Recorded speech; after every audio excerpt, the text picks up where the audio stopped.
Oh, hello guys, welcome back to my channel, and for today's video we will be making a iced coffee latte with 3 ingredients only. So don't skip this video and join me as I make the iced coffee.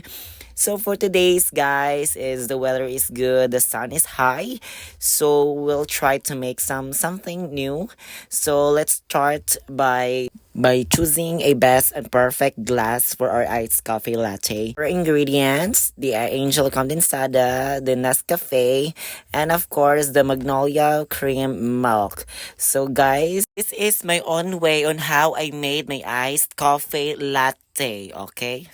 First things first, abriyan sa nato atong Nescafe 40 grams. Dayon optional din na siya kung pila kadaghana sa imong kape nga ibutang kaysa kuha duha ra ka scoop. After nabuta to ini tubig kay para ma-dissolve ang kape. Sige rin yung tulag hangtod sa ma-dissolve jutong kape.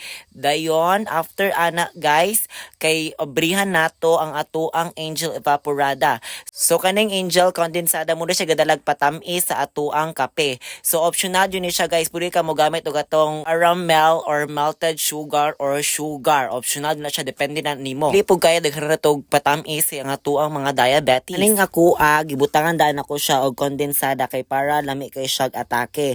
So guys, mo ni akong basa nga paggamitan sa akong finished product. So gibutang na nako ang akong na-stir na coffee og ganing ato na po siyang butang balik og evaporada. So muna siya guys, di ba depende na nimo kung butan ba nimo or dili kaysa ko ay kaduha na ko siyang butangan. Then after ana guys, mukuha sa tag ice natong gigama kagabi ibutan na to sa freezer. So wala ko kagamag video guys, kinalimot ko, but anyway, nakagama na jud og ice, di ba?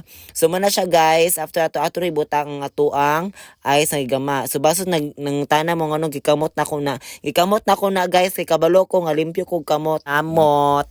Og mo din atong last ingredients nato ibutang sa atong iced coffee, ang full cream milk sterilized. O di ba before din mo na siya ilunod or ibutang sa imuhang baso, make sure na i-check nimo ang expiration date, and of course i-shake. And after ana, imo na siyang ibutang nga hinay-hinay ra para makita nimo ang changes. Aesthetics siya lantawon dayon atuan ang butangan sa atuang straw para sosyalan siya og atake. So mo ni siya ang atong final output for today's vlog. So hopefully maka-learn mo sa ato ang iced coffee making. So guys, ayan na mo pagdugay-dugay, pagsuhid na mo ani kay lami jud kay siya perfect kay sa initong panahon karon. So thank you for watching this video and I hope we see in my next vlog. Bye bye.